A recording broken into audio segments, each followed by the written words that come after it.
আউযুবিল্লাহি মিনাশ শাইতানির রাজিম। বিসমিল্লাহির রহমানির রহিম। আলহামদুলিল্লাহিল্লাযী আনজালা আলা আবদিহিল কিতাবা ওয়া লাম ইয়াজআল লাহু ইওয়াজা। আসসালামু আলাইকুম ওয়া রাহমাতুল্লাহি ওয়া বারাকাতুহু। আহসানুল হাদিসের পথে না আসলে দোজখে যেতে হবে। কারণ আহসানুল হাদিস আল্লাহ তাআলার পক্ষ থেকে, আর এর বিপরীত লাহওয়াল হাদিস, বেহুদা হাদিস মানুষের পক্ষ থেকে। কোরআনের 39 নম্বর সূরা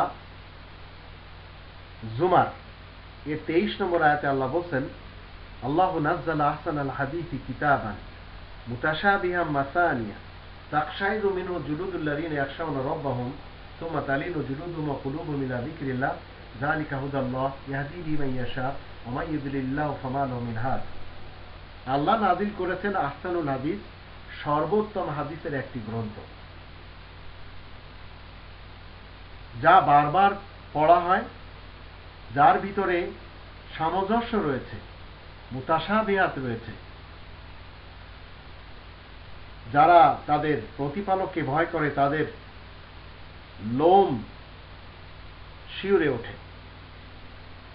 তারপরে আল্লাহ বলছেন যে তাদের দেহ এবং মন আল্লাহ তাআলার দিকে ঝুঁকে পড়ে। এটি হচ্ছে আল্লাহ তাআলার হিদায়াত। তিনি হিদায়াত করেন সেই ব্যক্তিকে যে তার উপযুক্ত হয়, আর যে ব্যক্তি গোমরা থাকে এমন গোমরা ব্যক্তিদের কেউ হিদায়াত দিতে পারে না। তো আহসানুল হাদিস আল্লাহ রাব্বুল আলামিনের পক্ষ থেকে একটি গ্রন্থ, আর সেই গ্রন্থকে আল্লাহ বলেন যালিকা হুদাল্লাহ, সেটি হচ্ছে আল্লাহ তাআলার পক্ষ থেকে হিদায়াতের গ্রন্থ। এই আহসানুল হাদিসের পথে যারা না আসবে, এর বিপরীত পথে যারা যাবে, তাদেরকে আল্লাহ দোজখে দিবেন। তার জন্য 31 নম্বর সূরা লুকমানের 6 নম্বর আয়াতে এভাবে বলা হচ্ছে, ওয়া মিনান নাসি মান ইয়াশতারি লাহওয়াল হাদিস লিয়ুদিল্লা আন সাবিলিল্লাহি বিগাইরি ইলম ওয়া ইয়াত্তাখিযাহা হুজুয়া উলাইকা লাহুম আযাবুম মুহিন। মানুষের মধ্য থেকে যারা লাহওয়াল হাদিসের বেচাকেনা করবে, লাহওয়াল হাদিসের প্রকাশক হবে, প্রচারক হবে, মুবাল্লিগ হবে,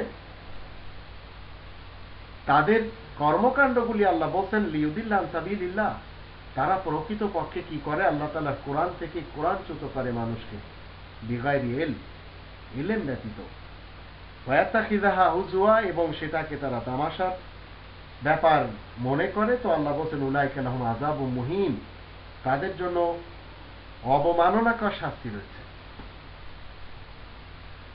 আহসানুল হাদিসের পথে যদি আপনি না চলতে চান, তাহলে শয়তান এবং ইবলিস আপনাকে লাহওয়াল হাদিসের পথে পরিচালিত করবে। আর আহসানুল হাদিসের পথে সেই ব্যক্তিরাই চলতে পারে যারা সত্য হিদায়াত নিয়ে আল্লাহ তাআলার কাছ থেকে গাইড নিতে চায়। আর এর বিপরীত যারা শয়তানি কর্মকাণ্ড করে, তারা লাহওয়াল হাদিস নিয়ে থাকে। তারা কথায় কথায় বলে এই শব্দটি পড়লে এত লক্ষ নেকি হয়, এই শব্দটি পড়লে এত হাজার নেকি হয়। এগুলি তাদের ভ্রান্ত কল্পনা মাত্র। তো আহসানুল হাদিসের পথে যদি আপনি না আসতে পারেন, লাহওয়াল হাদিসের স্রোতে যদি আপনি ভেসে যান, তাহলে আপনাকে অপেক্ষা করতে হবে, দোজখ আপনার জন্য অপেক্ষায় আছে।